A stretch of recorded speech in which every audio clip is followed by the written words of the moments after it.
你为什么不鼓掌？我为什么要鼓掌？我他妈凭什么要给你鼓掌？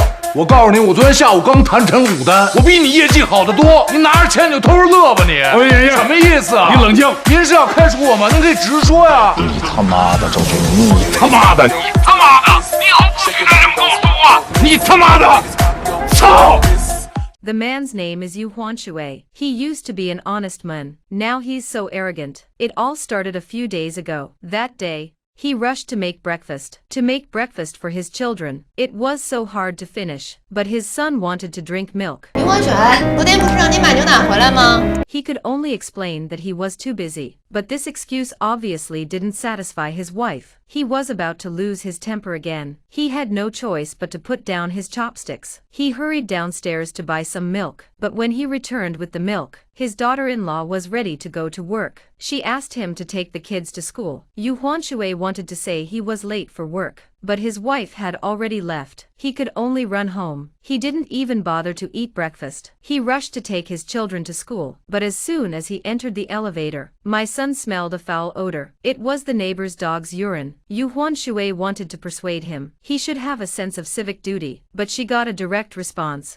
哎，店里这么多人都没有发现，就你一个人话多啊？你怎么巴巴的全是你一个人事情的啦？这么爱管闲事，就我会上班的啦？奇怪了，真是。 On the principle that it's better to do less than less, Yu Huanshui swallowed her anger and left with her son. But it's not enough time to drop him off at school and then go to the office. There wasn't enough time. Even though he worked his ass off, he ended up being late. In order not to lose his salary, he explained to his boss he was hit by someone on his way to work. His leg still hurts. The reason was good. Manager Zhao was deeply moved, took a chair and sat him down and said, 真的很疼啊！你看我极限就现在就已经只能抬到这儿了。那你原来能抬到哪？我原来这么踩都没问题啊。哦。 In the end, Yu Huanshui was docked a month's salary, due to 5 consecutive months of substandard performance. If you don't meet the standard, you'll be fired. Yu Huanshui could only beg his clients in a lowly manner, but no matter what he said, the customers didn't buy it, seeing his former apprentice's success. So he whispered to him. He hoped he could help him, but he didn't realize that his apprentice would rather have the order rod in his hands. But he didn't want to help. Not only that, he even mocked him. 师傅，这人啊，伤了腿没事儿，千万别伤了。 These words were like a bolt from the blue. It stabbed Yu Huanshui deeply in the heart. Meanwhile, his wife was having a heart-to-heart talk with her best friend. She's complaining about Yu Huanshui's faults, and her best friend also comforted her. She took her hand and touched it slowly. The atmosphere is gradually becoming ambiguous. Suddenly the phone rings. It's Yu Huanshui. It's raining today. She was worried that her wife hadn't brought an umbrella, so she asked about the situation. He heard her say she had to go to pick up her kids. He was instantly heartbroken. He told his wife to go home and pick them up herself. So he came to the manager's office to ask for leave, but he saw something he shouldn't have seen. And the manager, Mr. Zhao, who was spoiled, of course, he would not give leave, even threatened him. He threatened him not to come back to work after leaving the company's gates. Yu Huanshui was so angry. He wanted to punch him in the face, but for the sake of his life, he had to hold back. In the end, Yu Huanshui could only hide in the toilet. He waited until the end of the day. When he arrived at the school, only his son was left in front of the school in the pouring rain. Because of the unfavorable work, he was scolded by his wife, and his son caught a cold in the rain. Seeing his wife and son suffer with him, he decided to buy a car, so that he could take his wife and son to and from work. 什么车买什么车买什么车？你这拿车说事儿呢？ The honest Yu Huanshui wanted to buy a car to make his wife happy, but he was suddenly furious. Of course he didn't know why his wife was angry, because the car he bought was the same model as his wife's best friend. 我选的这款车啊，这里边的空间特别大，后边那个椅子放平了以后可以当床用。 His wife thought he was insinuating. She thought he was insinuating. She found out that her husband didn't find out the secret. He really wanted to buy a car. He was instantly happy. The next day, Yu Huanshui took his wife for a test drive. He had lent $130,000 to his old classmate, Lu Fumeng. A few days ago, he paid a special visit to ask for the money. LV, who lives in a mansion, is a generous man. He said he owed the money for so many years, he should have interest. Since Yu Huanshui wants to buy a car, as long as he chooses a car, he'll pay for it directly. The difference in price will be treated as interest. Seeing his old classmate being so generous, Yu Huanshui was happy. He brought his wife to the dealership. While testing the car, his wife's family called. My wife was happy to say she was testing the car. After picking up the car, she'd go back for dinner. But when it came time to pay the bill, Yu Huanshui, but how can not? I couldn't get through to LV Fumeng's phone. This made his wife very angry. She was so humiliated that she went to her mother's house. The whole family is waiting for him to pick up the car. What can we do now?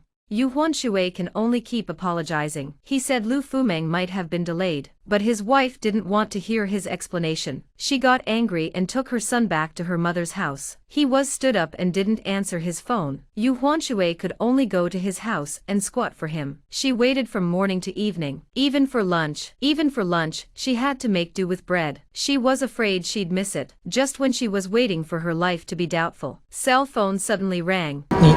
你什么情况啊？哎呀，哥们儿，真是对不住了。今儿个办出国手续，把手机落营业厅了，刚找着。怎么样，车选好了没？ Yu Huanshui listening to still mention the purchase of a car. I can't help but complain. His wife is divorcing him. He doesn't want the car anymore. He just needs to return the $130,000. LV Fumeng quickly shrugged it off. He said he was going to Africa. He asked him to choose a car first. I'll give him the money when I come back from Africa. Then he hung up the phone. Yu Huanshui looked at his cell phone and was speechless. These days, the one who owes money is the boss. Half a month has passed. It was the Mid-Autumn Festival. Yu Huanshui saw his apprentice carrying 2 bags of gifts. He knew it was from his company. He had the cheek to carry 2 bags too. Then he sent a message to his wife. I have some 82 red wine. He wanted to give his father-in-law a taste. His wife also agreed that he should go back to his mother's home. Seeing that the relationship between husband and wife has finally been eased, Yu Huanshui was relieved. He lay down on a chair and fell asleep. When he opened his eyes again, he was surrounded by people. He was reported by his colleagues for taking gifts. Yu Huanshui was fined $2,000. He had to clean up after work. By the time he got to his father-in-law's house, it was already late. A man is late for his father-in-law's house. He lied about his unit's party. He can't get away, but he didn't expect his brother-in-law to give him any face. 真没想着等你。然后说你们单位发的酒好，非让我们等，你等酒。 Yu Huanshui didn't want to lose his temper either. He started pouring the wine, and bragged that it was shipped from France, although it's worth $2,000, but the taste of the wine is as good as a $10,000 wine. However, my brother-in-law tasted it and found it too sweet. He questioned him on the spot. The old man did not want to. He didn't want Yu Huanshui to lose face. He said it was a good solution. But my brother-in-law's family, they didn't want Yu Huanshui to be in the limelight. So they asked their son to find out, how much is this wine? It's better if they don't. If they did, it's less than $100.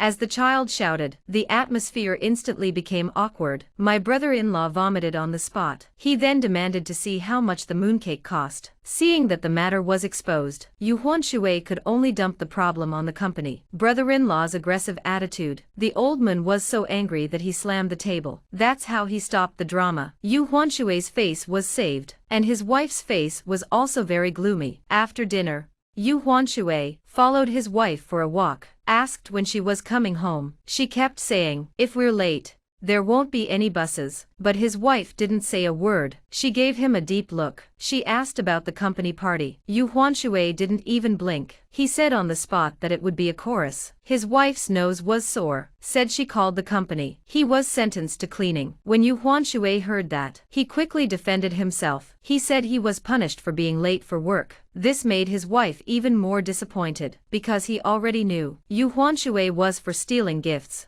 你不撒谎会死吗？你不撒谎倒不上来气儿吗？去。你这样骗我有意义吗？ When Yu Huanshui saw this, he couldn't stop doing push-ups to apologize. As his wife watched the scene in front of her, she didn't believe Yu Huanshui anymore. She began to ask if there was really 130,000 yuan. Did you really lend it to Lu Fumeng?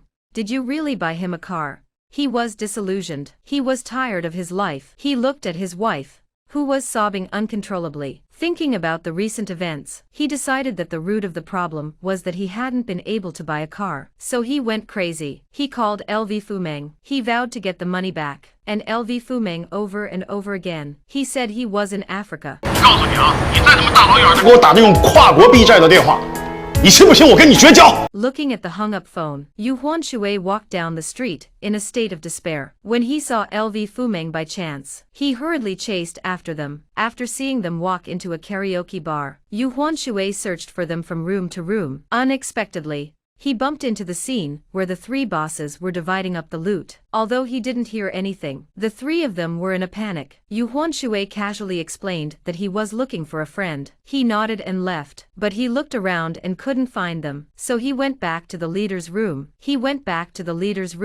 hoped that in the future, take care of themselves in the workplace. Then he picked up a bottle of wine and apologized to them. But my hand slipped and spilled the bottle. 干什么有个水你？快快快快！对不起对不起对不起，裤子弄脏了。我刚买的裙子啊！对不起对不起。哎呀，你别摸我！我没摸你。滚！ Yu Huanshui could only leave in disgrace. After thinking it over, he decided to wait for a rabbit in front of his house. This time, he finally caught Lu's father, Meng, coming home.